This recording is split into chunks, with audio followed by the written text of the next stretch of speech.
Nihongo o isho ni benkyou shimashou. Let's study Japanese together.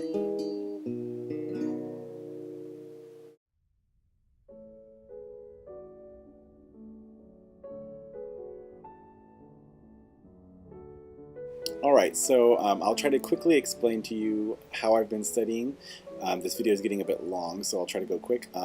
Basically, my goal is to learn 1,000 kanji before the summertime. So that breaks down to about 200 a month. So I just average 50 a week, and that's kind of my plan. So what I do is each week I figure out which 50 I want to learn. I've actually been going.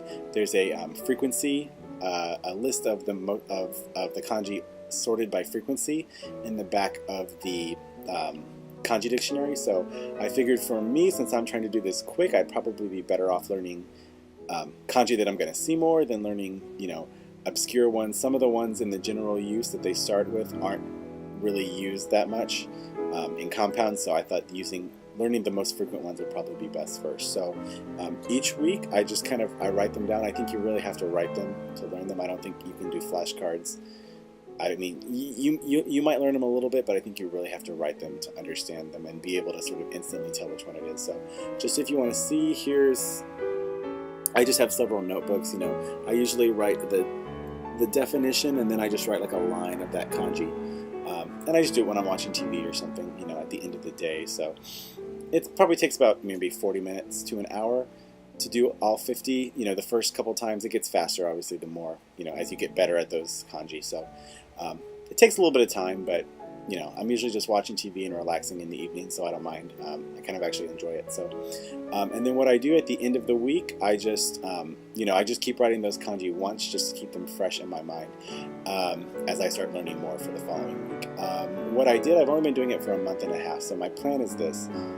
And it seems to be working so far. At the end of the first month, rather than continuing to just practice those 200 individual kanji that I had learned, I went ahead and went through the kanji dictionary and made a list of compounds that use, compounds, not every single one that was in there that applied, but ones that I thought that would be good to know that use just the kanji that I'd learned so far.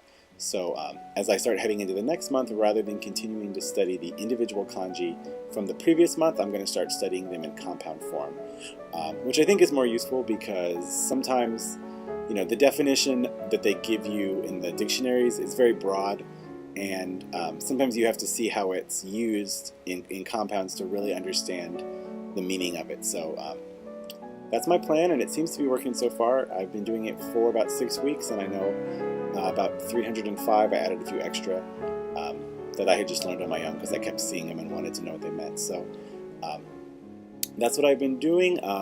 Like I said, I think you really have to write them, and you just have to put in the time to learn them. I have several other books. I have there's like pictograph books that show you little pictures that can help you remember, and those are fun, and I think that they're really useful after you already know the kanji, to look at it, and it kind of helps you see it in a new way, and it's kind of interesting. I think that not knowing it at all, those kind of books probably aren't going to do you a whole lot of good. There's no harm, but I think you have to write them by hand a lot until they sink in. So anyway, that's what I've been doing. So far it's working. I know that as I add more, it's, the amount of things I need to keep track of is going to become more. So my pace may slow, but right now I seem to be going at a good clip, so I hope it'll keep up.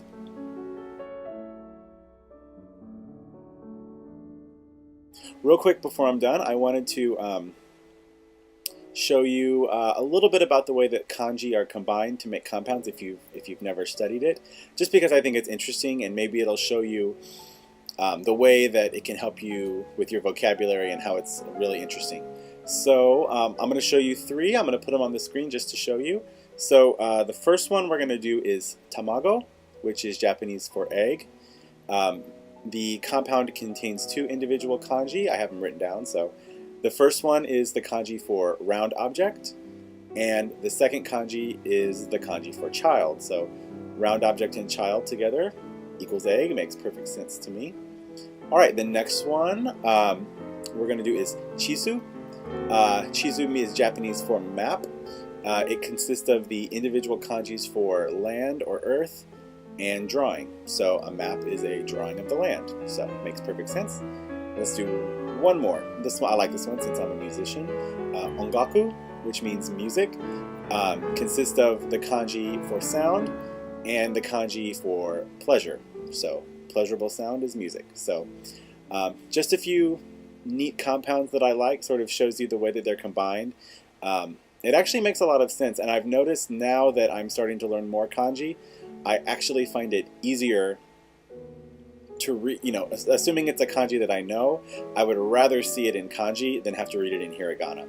Just because I think when you know the meanings, your brain just sort of instantly absorbs the meaning, whereas with hiragana, you sort of have to sound it out, and not that it's that hard, but I just, I'm finding that I'm actually finding the kanji a little bit easier to read once I've learned them. So anyway, so that's my kanji experience. Hopefully it's helpful to you. I'll go ahead and put a link to those 2 kanji books in the sidebar if anybody is interested in ordering them or anything. So let me know if you have any questions or any advice, or if you want to share your approach or your experience with studying kanji, that would be great. So I will talk to you soon.